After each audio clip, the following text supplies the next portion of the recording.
It's Maria with Disney Tap, and today we're in Animal Kingdom. We're going to go pick up the Timon and Pumbaa magnet, but we're also going to head over to Dinoland before they start closing it.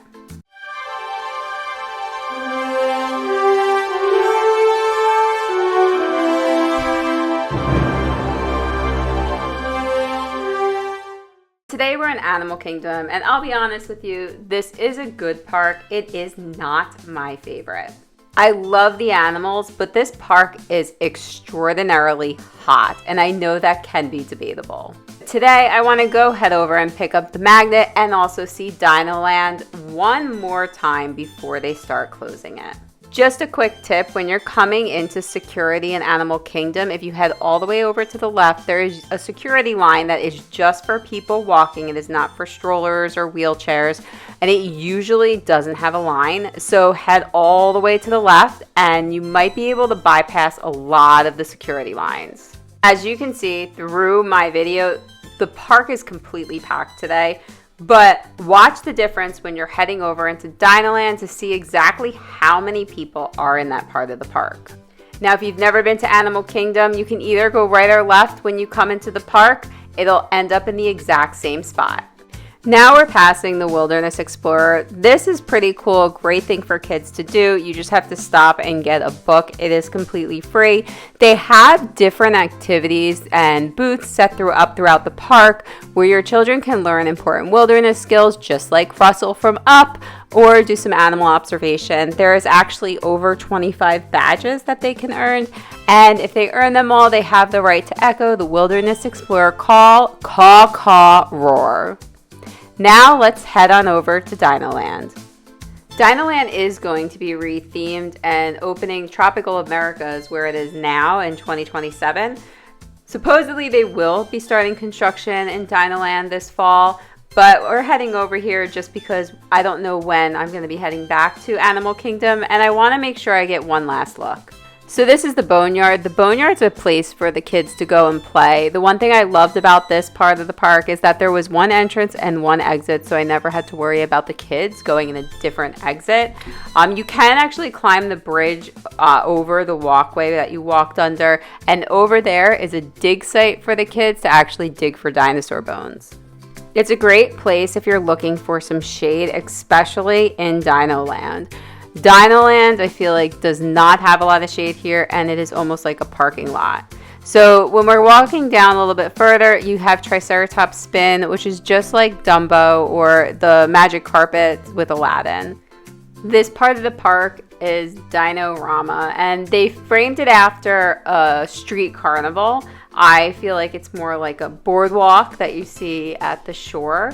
But if you keep walking, there used to be a ride here called Primeval Whirl that was demolished. I believe it was in 2020. They finally closed the ride. But since they took that ride down, it is literally a parking lot. And if you look at this part of the park, their park is absolutely packed, but you barely see anybody over here.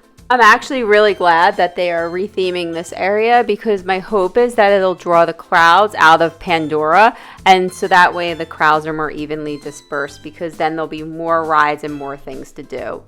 If you go down here, you can see that it has a lot of games. The games are basically like boardwalk or carnival games that the kids can play. As you can see, nobody is playing these games, and this is typically what it looks like. I barely see anybody playing them every time we come here, and it is also extremely hot because of the sun radiating on the blacktop.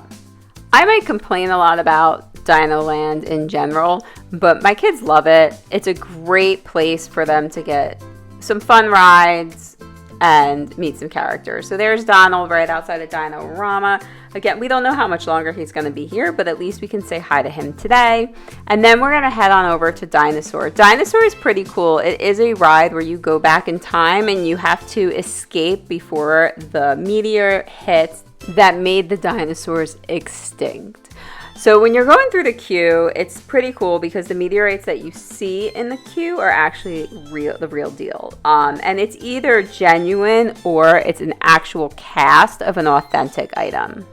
So the line for Dinosaur is usually not too bad unless the park is packed. So today it's about a 30-minute wait, which is a little bit longer than it normally is. After the ride, of course, there is a gift shop, and you can get this Dig a Dinosaur skeleton, which I really don't see in other parts of the park. I've only seen it here. It's about $15, which seems pretty cool for kids. They have the pop-ups on the back of your phone. I can see more of like a dinosaur themed being in here, but they do have the Mickey peace signs. They're about $30 if you're looking for them. And then they have a wall of magic bands, of course. There's the just plain colored ones on the bottom, and then they have a couple different designs. I haven't really seen the Finding Nemo one too often, so that's a pretty cool one to be in this store. And they also have the Stitch magic bands if you're looking for that one. Hi, Daisy! So there's also the Cretaceous Trail. This is a nice shaded area in Dinoland.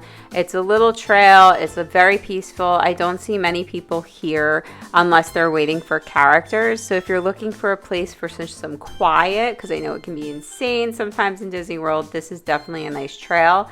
If you're looking for some characters like Chip and Dale, they're all the way back here, and they are dressed as cute little dinosaurs. So that's a really nice touch in this area.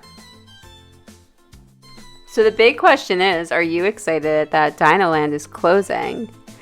I personally am. I do think that when Tropical America comes and you'll have Encanto and the Casita and we'll have Indiana Jones instead of Dinosaur, I do think that it's going to draw more crowds. It's going to be hopefully amazing, and hopefully it is not as disappointing as Communicore Hall. Now, when you're coming out of the Cretaceous Trail or when you're coming out of Dinorama areas, there is the pass holder magnet back here, and then there is a store that you can go in and get some goodies at. At the beginning of the Cretaceous Trail, they do have this really cool bench. I enjoy it. I think the bench is really, really nice.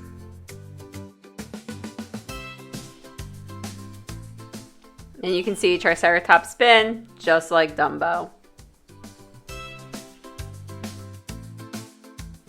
So Disneyland did just file 3 permits for Animal Kingdom, and this is not directly related to the construction site, but they will serve the project of removing Dinoland and adding in Tropical Americas. Now, Dinosaur is going to be rethemed to the Indiana Jones Adventure, and so the Indiana Jones Adventure in Disneyland already has the same track layout as Dinosaur, so I guess it'll be an easy retheme for Disney World.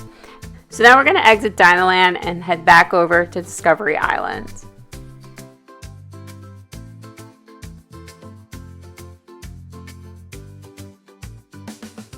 As I walk back into Discovery Island, just take a note of how many people are over here versus how many people were actually in Dinoland.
As I head to go out of the park, we pass by the Tree of Life, and it's tough to be a bug. It's just a ride that I feel like just terrifies little kids. It's really not that bad. It's just a lot of kids are scared of it because the bugs crawl in the seats. There's another Wilderness Explorer station.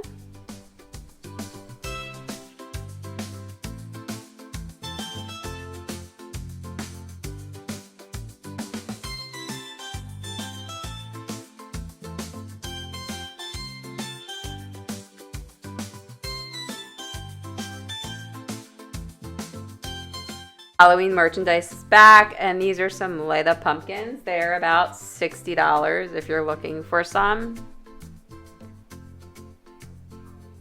Here's some Halloween shirts right here.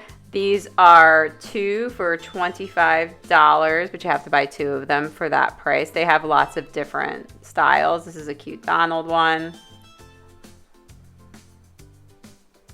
The Ghoulish Harmony Club, love it. And now here at the corner of the store, they have all their Halloween merchandise. This is a ceramic candle holder, so you can put a candle inside. This is $30, and there is a limit for them. So I just don't recommend buying them at the beginning of your park day. This is a countdown calendar for Halloween. It's about $60.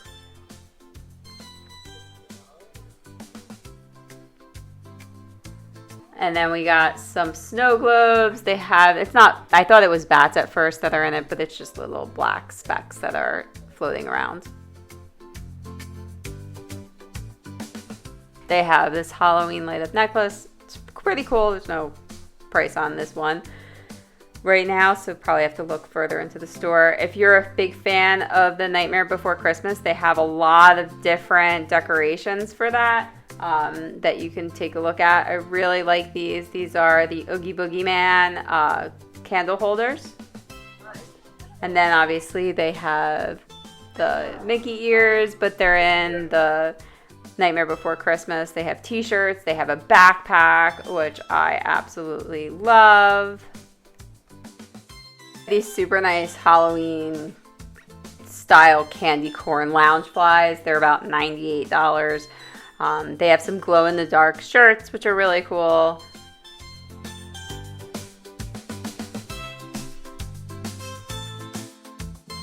I'm curious to know, are you excited for the new changes in Animal Kingdom? Comment below and let us know. Are you excited, or do you wish they would keep Dinoland as is? And don't forget to subscribe and like and turn your notifications on so that way you guys get notified every time we drop a video.